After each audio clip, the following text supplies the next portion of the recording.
can I have your name, your occupation, and then how many years you've been attending the Decoy show? My name is Josh Gant.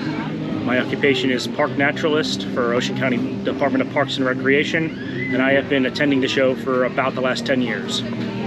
Can you tell us about how you participated in the show this year as a judge?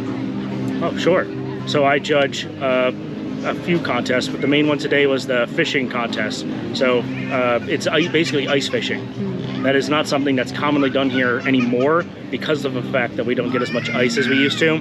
But it's basically a small rig of carved material that we jig around in the water. You just have to lift the rig up slightly, and the fish is supposed to swim around in a circle on its own, and that motion draws in predator fish to eat it. Wow. That's the lure we use. Yeah. How'd you get involved with like the Decoy show in general? Well, it's part of the job. Yeah. When you work as the naturalist or working at Wells Mills County Park at all, it's just something that we have to do. It's Wells Mills is one of the main leaders of the show here. So it's mostly put on by Wells Mills staff with some help from some of the other parks that assist us, but Wells Mills is kind of the main one. Nice. And I guess over the years since you've been attending the show, especially as an employee, have you witnessed anything like change over the years or anything different? Surprisingly enough, I know it seems kind of boring, but Decoy rules, the rules for the competitions change almost every year. They change a lot. We add new contests, we take contests away, we take birds away from the list of allowable species. A lot of stuff changes from year to year. It's kind of strange, but yes, there has been so many changes since I began. Yeah. Absolutely. Is there like a committee that figures out the rules for the show and stuff? Yeah, a committee based around a lot of basically carvers and folks from the heritage of this area who've been involved with decoy carving and gunning for many years, for their entire lives, most of them. And those are the guys who have the most impact. So they're the committee members, including some of the culture and heritage members here for Ocean County. What's like your favorite thing about the Decoy show? I would say that my favorite thing is the fact that it brings together all different walks of life, and it's a fusion of, as the Tuckerton Seaport likes to say, the culture and the heritage. So it's got culture, the art, the heritage of the area being so important to Tuckerton, right? The Barnegat School, or is it the Barnegat Bay style of decoy carving? A very specific style of decoy carving. So that's where a lot of this, the decoys come from. They're all based around certain styles that are historic. I've been talking to a lot of carvers that say that the Decoy show is kind of shrinking or going downhill. What are your thoughts on that? Yeah, that's definitely a problem we've been facing. One of the bigger aspects of that is that most of the problems we seem to be facing are young people not getting into hunting and decoy carving as much. It's a folk tradition, and if we don't have enough young people to maintain it, it will, stay a folk tradition until it becomes extinct. Yeah, it's definitely been downsizing over the last, let's say about 20 years. What do you think is the future for decoy shows? I'd like to see the show maintain at least this size. We try really hard the committee members try really hard to keep this show as a decoy specific show. So it's all based around ducks, decoy carving, hunting, fishing, very specific. And it's not big and broad. There's no like markets and everything like that. It's very specifically basically hunting, fishing, decoy carving, heritage related. So if we don't kind of grow and change some ways, modify some things, then maybe the show gets, even smaller. But I'm hoping at some point it turns around and rebounds. Yeah. Have you ever tried to carve a decoy? That's a great question. I'm really good at identifying birds. I can take some photos of birds. I wouldn't say I'm really good at it, but I probably could try. I'd like to make a shorebird. That's something I've always wanted to do. The history with that is amazing, hunting them until about 1919, where we decimated a lot of the shorebird populations here until we kind of realized we were doing some harm, and we made it illegal to hunt shorebirds. But the heritage of the shorebird carving still stays alive. Right. Nice. And then, as a judge, especially, have you judged any of the decoys? Have you? Personally, I've never judged the decoys, any of the competitions. I do stand behind the judges and listen to what they have to say because I'm just so interested in it. But they're very well versed in all of the styles that they're judging. You know, we have the two major categories, the Barnegat Bay and the Delaware River, with some minor differences between the two, based on carving styles and painting styles, and some, you know, different kind of body structure and things like that. But generally, the judges themselves are very well versed in what they're judging. I have 10 years isn't long enough to learn what you have to learn for all of that. What do you think, like, the major pointers they're looking for when they're judging a decoy? Oh, sure. That's a good question. Because I get asked that a lot down at the tent. What the heck are they looking for? Because the main thing that people see is when you drop the bird into the water, it has to float. It has to self-right. So we usually separate it into marsh, diver, and goose, which are dabbling ducks, diving ducks, and the geese. Marsh ducks are put in on their side, and they have to self-right. And that's the first thing that they have to do. If they can't self-right, if they can't bob up from being put in either upside down or from the side, that eliminates them immediately. Then it's about the body shape, the structure, how ornate the patterning is depending on what category you're entered in. It's a lot of that, and a lot of the decoys here are based on historic decoys. So a few of the main families or a few of the main carvers from the history of this area or the Delaware Bay region, Cape May area, and even further south, even up north as well. I mean, there's a whole range of carvers. So they work generally with Barnegat Bay decoy style and tradition, and they just have to look for the way the bird sits in the water properly to make sure that it looks like the thing in the wild.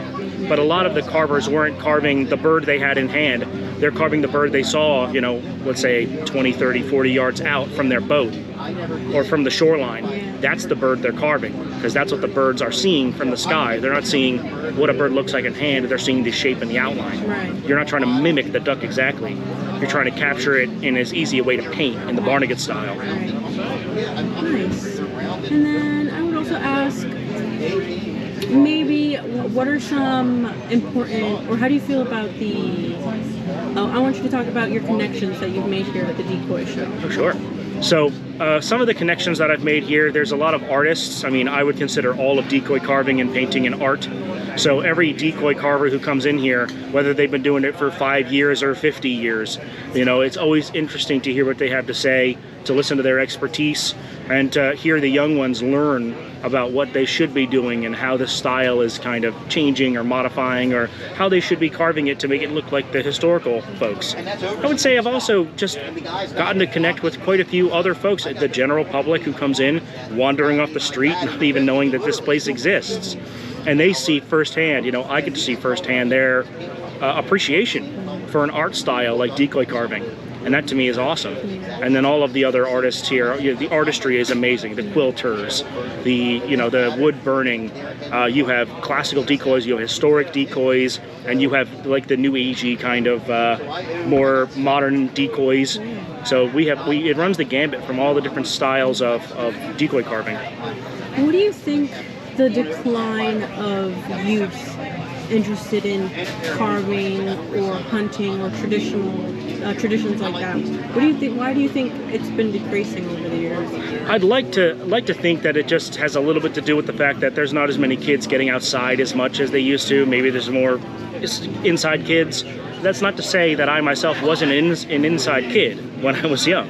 You know, I had all my electronic games and everything that I played with, but I still got into the field. So just because you're an inside kid doesn't mean that you're not going to get out there. I think it has to do with some of the young ones, hunting being very localized, a localized tradition. Yeah. So where hunting and fishing kind of go hand in hand. A lot of the outdoorsy people nowadays, hunting is its own specialized kind of subset. So if there's not a lot of hunting, decoys are the reason you'd be carving them to go hunting with them. Yeah. And it's just a disappearing art style because there's not a lot of people, young kids, who are getting into hunting. Yeah. But again, you don't have to be a hunter to carve. Yeah. You can just enjoy the carving. You can enjoy the artistry of it and follow the patterns of the old ways, of the old hunters. Doesn't mean you have to hunt, just an appreciation for the arts itself. And then 2 more questions is, what has been your favorite memory over the years at the Decoy Show? let's see. There's a lot of good memories here. It's quite a fun show, and I really do enjoy my time. So generally, I would say most of them I'm usually under the decoy tent, gathering decoys and bringing species out to the be judged. So some of my favorite memories are probably seeing the different styles of decoys coming in and starting to learn about all of the different kinds of decoys that are out there, from anywhere from the blind decoys, like on a dark bird where like a brant, learning that, oh, they didn't put eyes on it, because why would you? By the time it gets close enough to be able to hunt, they don't see the eyes, it doesn't matter. To, oh, we changed the style on this in the mid-century, it totally changed.